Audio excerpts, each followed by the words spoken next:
Welcome to the show that looks at truth, fiction, and reality with a smirk.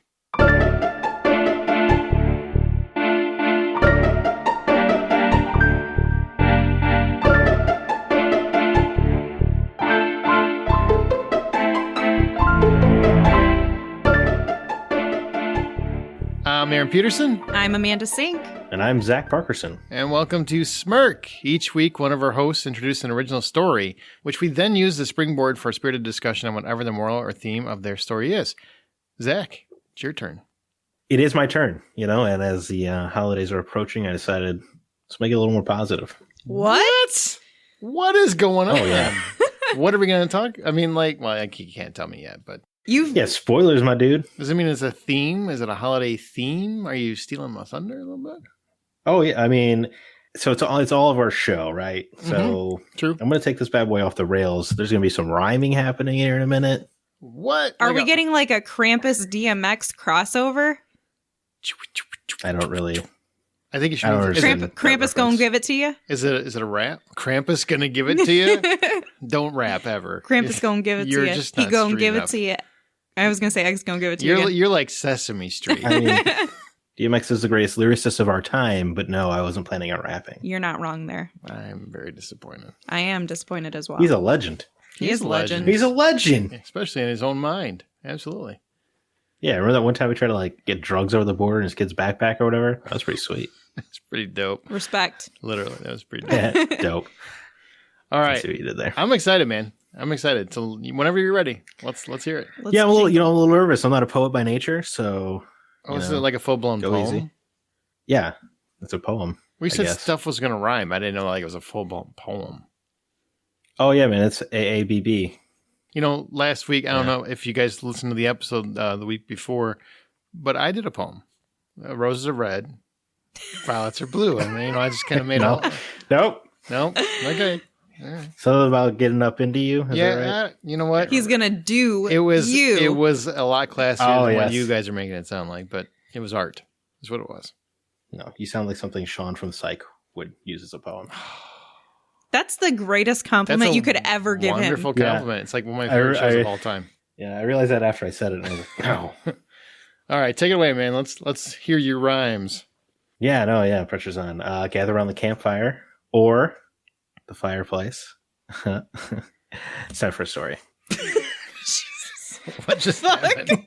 What just happened? Come on, just stifle the laughter. I've never heard you laugh at your own jokes like that. Am I okay to go now? Yeah, boys and girls. Yes. You're good. We're covering our mouths.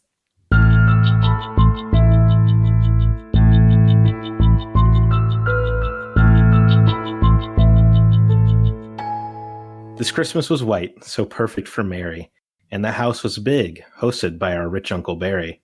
Plenty of creatures were stirring, including the mouse. Makes plenty of sense, considering the stuffed full house. As usual, Grandpa was sitting on that age-old couch. He craned his neck forward, forced into a slouch. Truth be told, it looked uncomfortable and rough, but it was hard to care, as he was spewing racist stuff. We caught eyes, and I forced a smile stiff. Looking to my right, it was our Uncle Cliff. Wish I could say something positive here, but it's hard when he's sitting so damn near. He's looking right over me. Guess it's me this time. Every year it's one of us girls who deals with this slime. His hot breath hits the back of my neck. Soon he'll lean over and give me that gross peck. I can see my sister across the room. She laughs at my misery, my very doom. It's nice she could join us this year. Guess her gift was bail. You see, more often than not, her home is in jail. Who could come next, I wonder with fright. Despite my best hopes, it doesn't fill me with delight. As now I can see my father enter the cheer, and I can see how tightly he grips his beer. But at least he's talking with everybody, instead of acting like a near-dead zombie. The same can't be said for Grandma with her radio in hand. She brings her own portable one and listens to sports on the AM band. Don't even get me started on my plethora of cousins. Those rats I wish could be locked in some dungeons. Noisy and loud, you could hear them for miles, but as soon as you yell, they're nothing but smiles. Oh, it's my brother, and he brought his awful boyfriend. It's as if his very reason for being is to offend. Every year we get that much closer to a real fight, as my own personal doomsday clock ticks closer to midnight. This family makes me want to quit, but I guess that's how it goes, isn't it? We all gather up for Christmas this time of year as we fight past the misery to feign Yuletide cheer.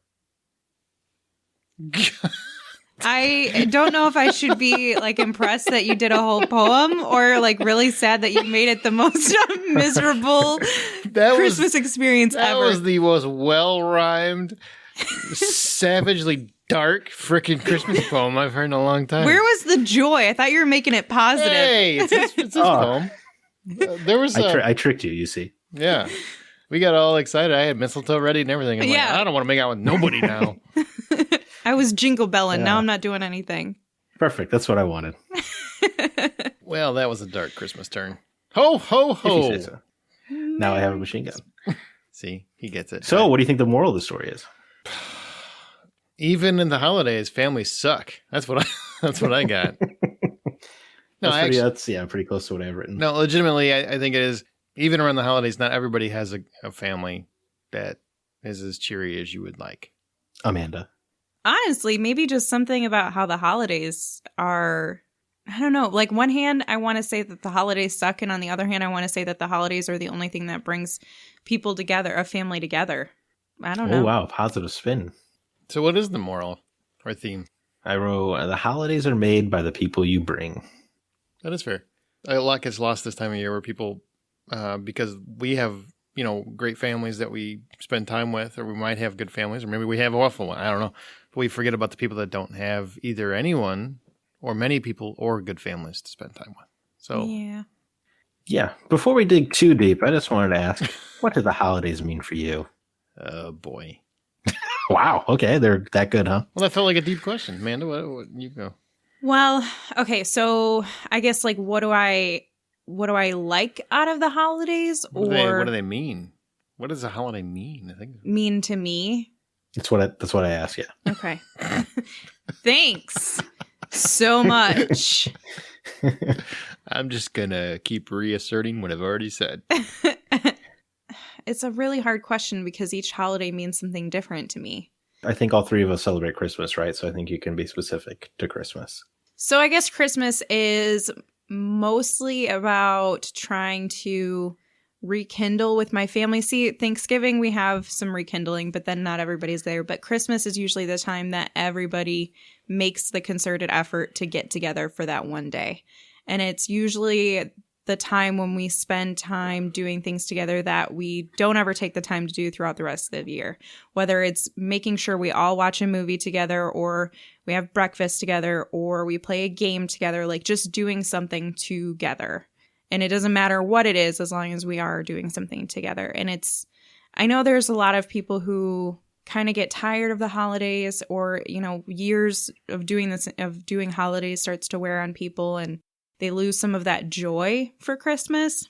But for me, it's been one of the, outside of Halloween, been the one holiday a year where I try to make sure that it's always like fun. Like that's a day that I always want everyone to feel like they're a little kid too.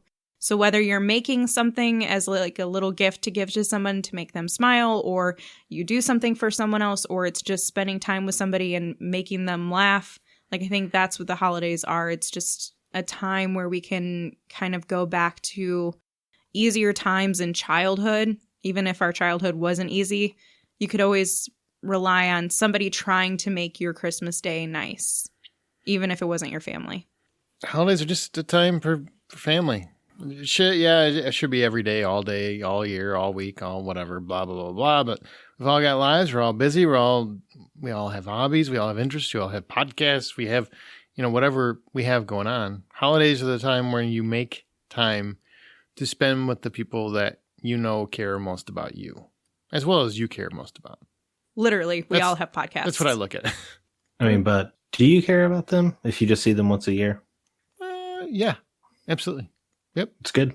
See, I believe if you make an effort for people, whether it's texting or calling or whatever, that to me, okay, that means you care. Like if you never make any effort, that's different. I get where you're coming from with that. Like if you have aunts and uncles that you don't even talk to until Christmas, maybe you don't care about them as much as you. I mean, you still care about them, but how close are you to them? I guess I get where you're coming from with that. If that is where you're coming from. Yeah, it is. Holidays can bring such a large group of people together. Sometimes that includes people you haven't seen for years, where you're expected to treat them as though you care dearly. The stranger that is in your home. That is a tricky one, isn't it? Because you're related, so you care about them to a degree. It's not. The blood of the covenant is thicker than the water of the womb. You make your family is what I'm saying. Yeah, I understand that. My Uncle Denny, for example. My Uncle Denny lives in North Carolina, so I never see him, ever. And I probably talk to him on the holidays. It's the only time I ever talk to him. But I tell you what, growing up, it was a great help to me. He was a great influence. I'll care about him till the day I die because he, helped me get where I am financially in a way. He gave me he co-signed for a loan for me when I was young. Only person that could or would do it. Nobody else could do it. Nobody else had good credit in my family, and only he did. And he was willing to take that chance. So I will care about him till the day I die because I know he's a good man. I know he's good people, and I know he cares about me. Just because we don't see each other or talk all the time doesn't change anything. When I do see him, instant family. It doesn't feel like I haven't seen him in a year or 2 or 5 or whatever it ends up being. It feels like I saw him yesterday. There's plenty of relationships and friendships where time kind of gets away from you and you don't check in on each other as much as you used to, or maybe you just were never that close. Like my cousin Caitlin and I used to be really, really close when we were kids. My older brother, and my cousin Caitlin used to always do something together. Mostly the two of them torturing me because I was the youngest. And she ended up getting married. She has 8 dogs. It's ridiculous. And she lives out in 8? I think it's 5. I'm exaggerating. Okay, I'm pretty sure 5? it's 5. That's probably 5. And she moved out west, and I'm in the Midwest. And so she's, I don't know, what is it, 12, 15 hour drive or something? And she very seldomly is home. And I don't really talk to her. I think she forgot to wish me happy birthday this year, honestly. Yeah, I'm pretty quotes, sure. Forgot. Yeah, no. Well, she's got 5 dogs. Why don't you cut her some slack? I do. But we don't ever keep in touch like we used to. But I know that she has problems with epilepsy. So I care about her. If something ever happened and she had a seizure or she needed help with something, I would be there for her. Just because I don't see her that much, or it might only be around the holidays, doesn't mean that I care about her any less. It just means she's not physically close to me anymore. And so our relationship has become distanced. And I think that can happen, and it doesn't mean that you don't care about that person. You can't keep in touch with everybody always. Yeah, you got a life, man. Everybody's got their life to do. Mm-hmm. To this annual convention of strangers. It's kind of comes around. Yeah, it's kind of a cynical way to look at it. But I mean, I get where you're coming from. But in the same token, I mean, you have to look at it like, what kind of effort do you make? What kind of effort are they making? Everybody's got things going on or reasons, for why they do what they do or don't do what they do. So I don't hold them accountable. The holidays are the one time where you can all get together and none of that matters. None of that matters. None of whatever you have going on between the 2 or 3 of you or 4 of you matters. It's just... that's malarkey. People bring grudges to holidays every year. We shouldn't. I'm just saying I don't. I go and I'm just like, I'm glad everybody's here. Let's have a good time. Let's eat. Yeah. I mean, honestly. Now, how do you feel about it? Because obviously this is a big deal for you. You don't like the annual, the way I'm reading your vibe. Based on he sees your aura. Based on your delightful upbeat poem, is as you think it's silly for everybody to get together, for you to spend your time to get together with people that you don't see on a regular basis. I don't think it's silly. I think the date is silly.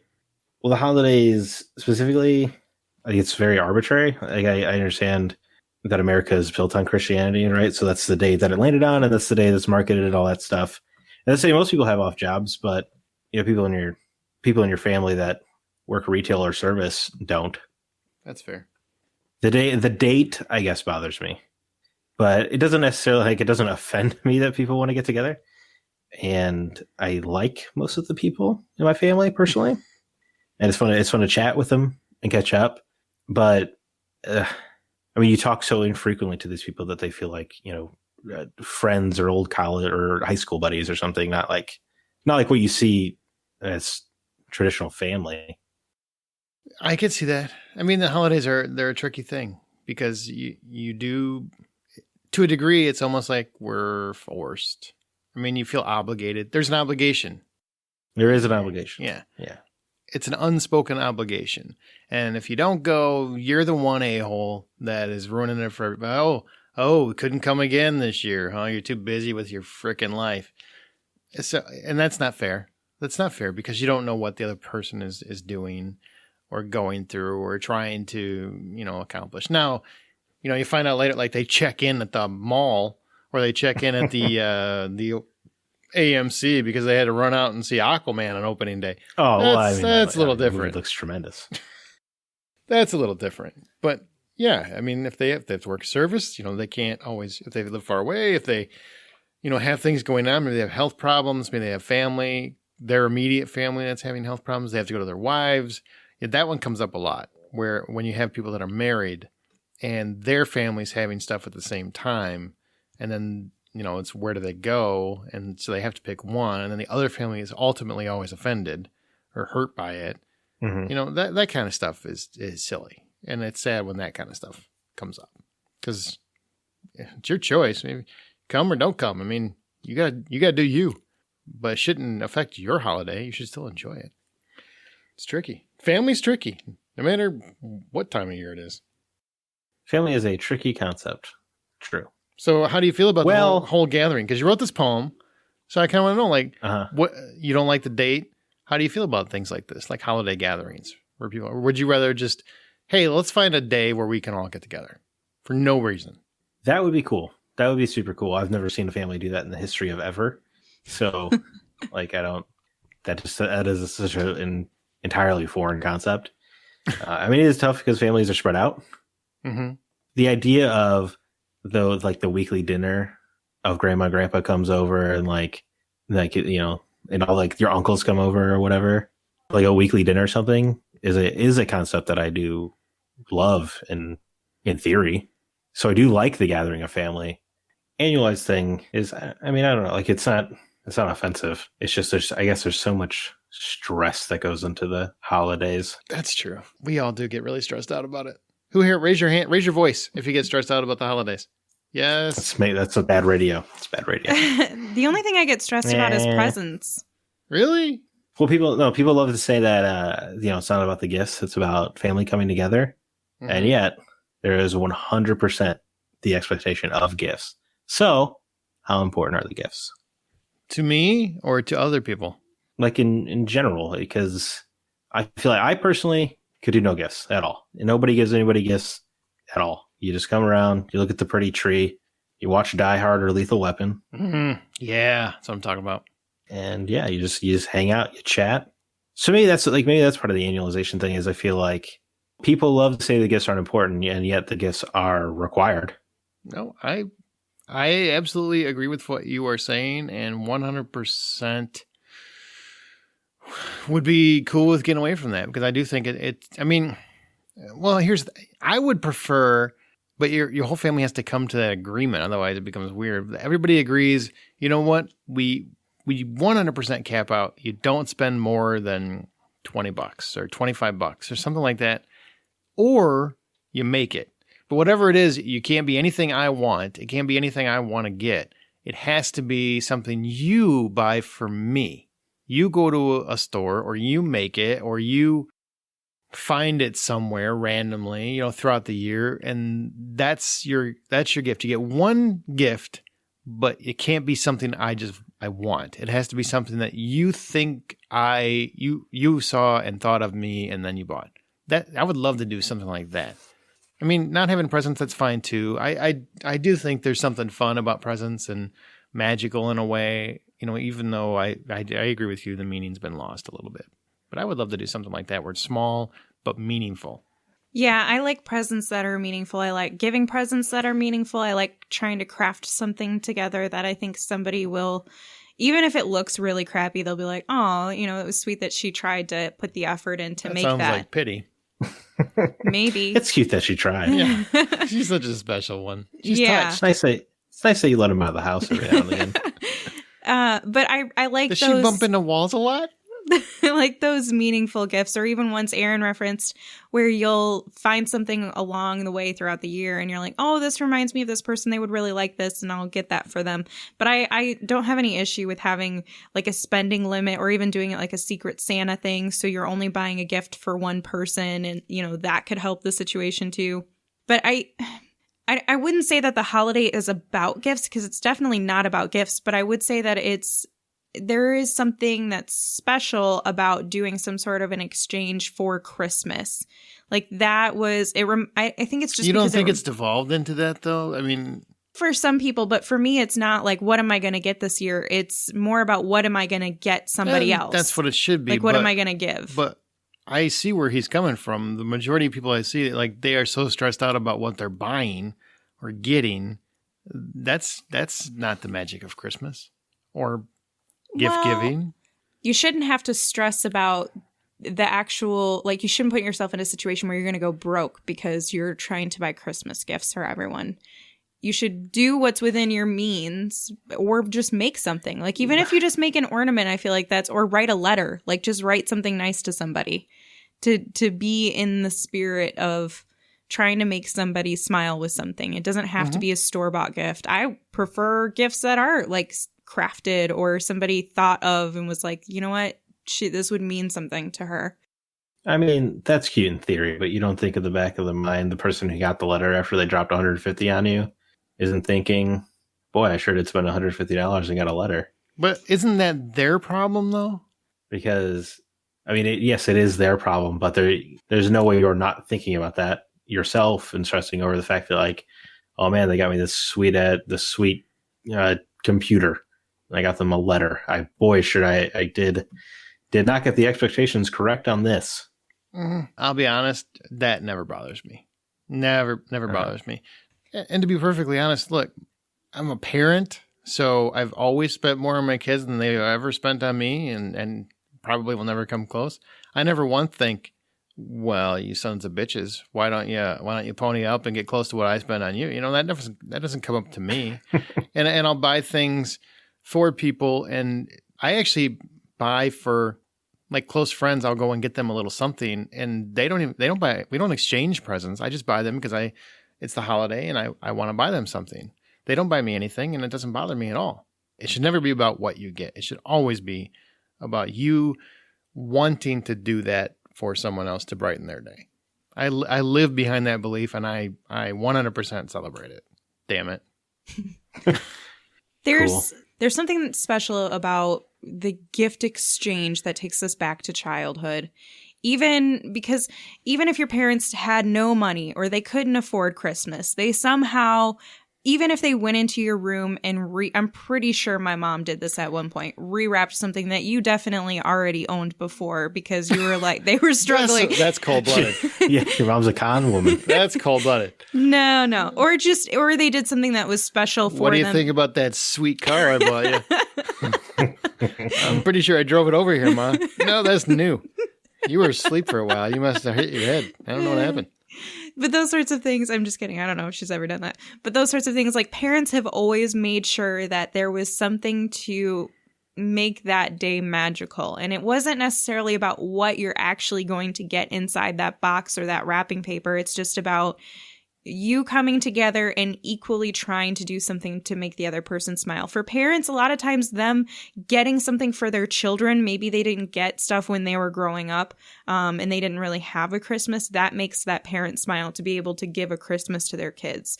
For some older people, being able to buy their parents in return something special and make them smile, that means something to them. Those types of gifts where, even if it's not elaborate, you getting something for someone else just to make them smile, that's you being in the giving spirit, in the Christmas spirit, trying to make them smile. Or sentiment. It's always sentiment, not dollars. Yeah. Dollars don't matter totally. to me, but sentiment does. You could literally, okay, one of my favorite gifts that I have ever gotten to this day is a Scream keychain. Like, it's a little doll, and he has a paper clip for a knife, and he's Ghostface. And he was on my keychain until like he kept falling off. So now he just sits in my purse. But that thing probably cost at maximum $20, like at most. Expensive keychain. I think a keychain, $6 maybe? Yeah, probably. Yeah. I was going to go with $5 mark, but I'm not going to underbid here. Well, that's like drastically overbid. Drastically. Look, I don't know. I got you. I just Those sorts of things you like would suck at the Price is Right. I'm letting you know right now. I don't know. If they picked it up at like FYE or something, it's probably that. right. Yeah, it depends. If they went through like Hot Topic, I guarantee you that thing was at least $25. Miss Sink, we've got a keychain. What do you think? Over or under $5? Oh, definitely over 20. Over $20, easy.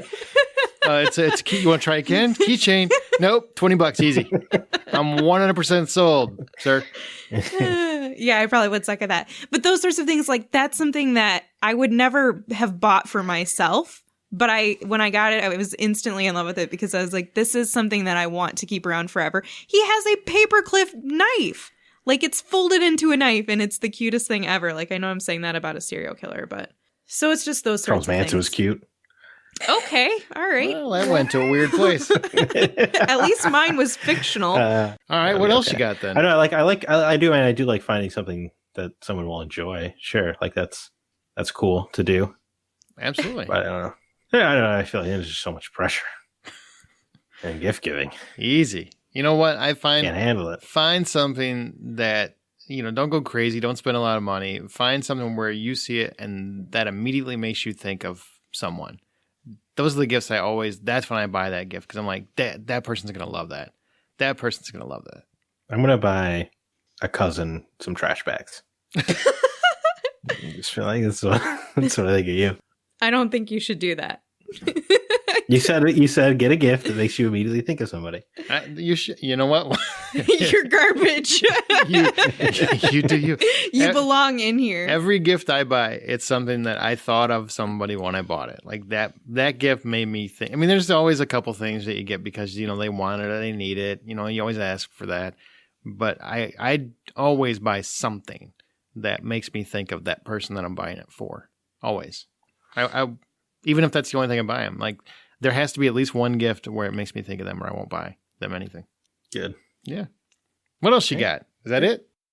No. Last question. Why do these gatherings feel obligated to invite everyone? Because I think we all know every family has some bad apples. Some people have some like terrible apples. That's true. In their family. This is such a hard question. Screw the bad apples. Keep them out. That's easier said than done, though. Done. Said and Probably because of social pressure from other family members. There are certain, there are situations where like your uncle has been a real jerk to you your entire life, but everyone else just knows him as like a fun-loving guy. Mm-hmm. And now you're like, you have the pressure to not ruin Christmas by making a scene. Yeah, it's really the host's call. No. And then when it comes to a family gathering, I mean, it can be, sure. I mean, it depends on your house, I suppose, but it should be like a family conversation, I think, in that right, element. But I think no family is really having that conversation. Like, should we invite I had that conversation. Billy Joe? I had that conversation with my mother one year, a couple years ago. I don't remember how many years ago, but there was someone I didn't want to come. And your father? No. And I knew that they were coming, but I was, not happy about it, and I was hosting it. So, it was a conversation that we had, and I always kind of defer to my mom. If it's that important to her, then I'll defer to her, and that's what I did.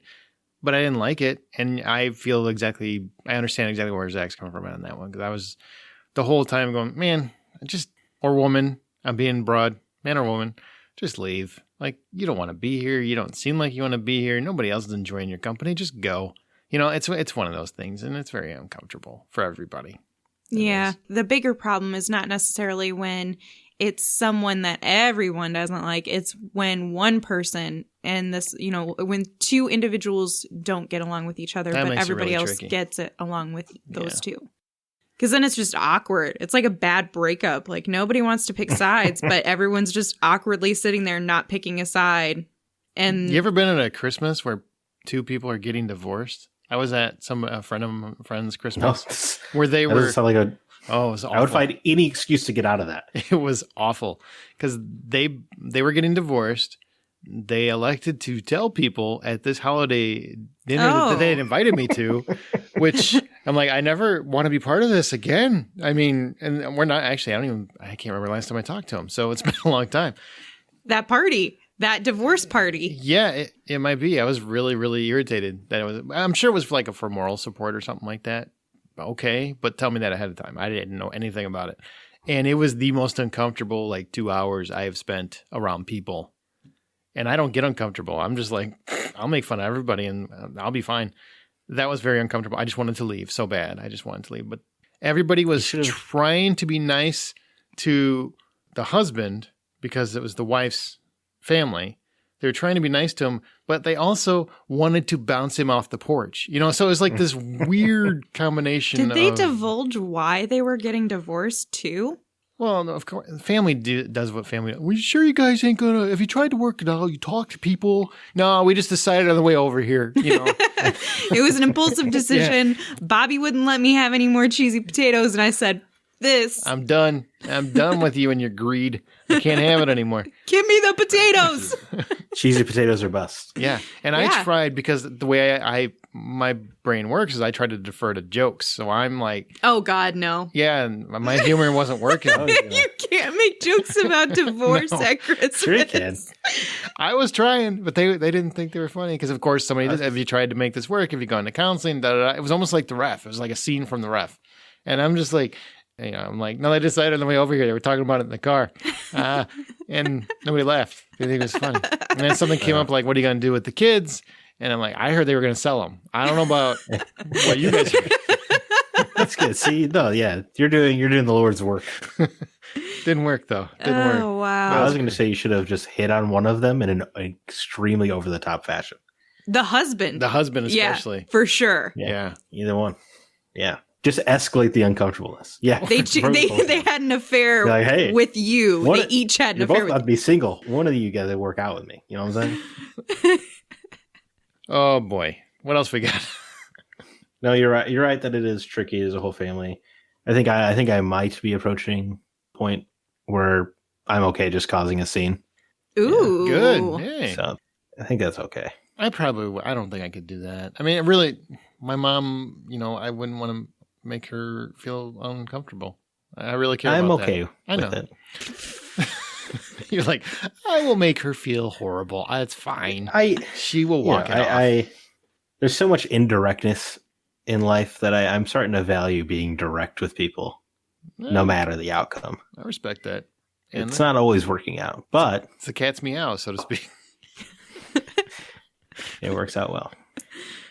Well, anyway, you guys think that story was truth or fiction? It was a poem. It rhymed. True rhyme. True rhymes. And somebody's true story. Let me know what you think, Boo. Do you think the story's true? Don't call me Boo ever again. Fiction? It is truth. Is it your story? No. Oh. Is it your wife's story? No.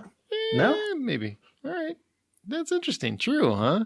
You got me. Mm-hmm. I didn't see that as being a true story. You said true. You said true. Well, yeah, but I just said that because I had to guess one.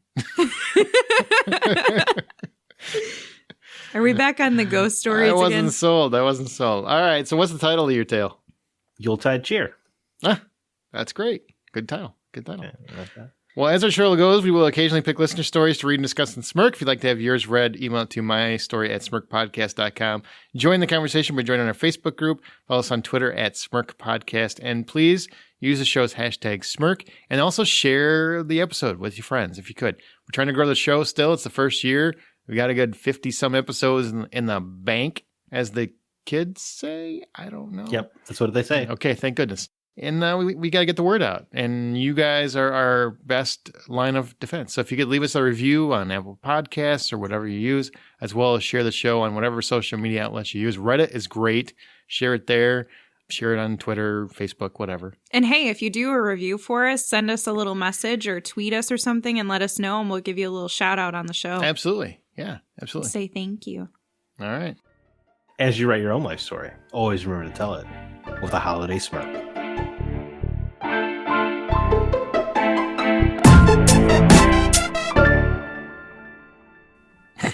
how much more clever he is? What's a holiday smirk? Does that mean you? I don't know. A Krampus Smirk with the green light, green and red light. What? Lights are involved. You have no idea what you're saying. I don't think so. Anymore. Do you jam red and green lights in your mouth when you smile? That's the only way I can see a holiday smirk. Yeah, it's like Jared Leto's Joker. Oh, there's a grill involved. I can't do it. Holiday smirks suck then. A red and green grill.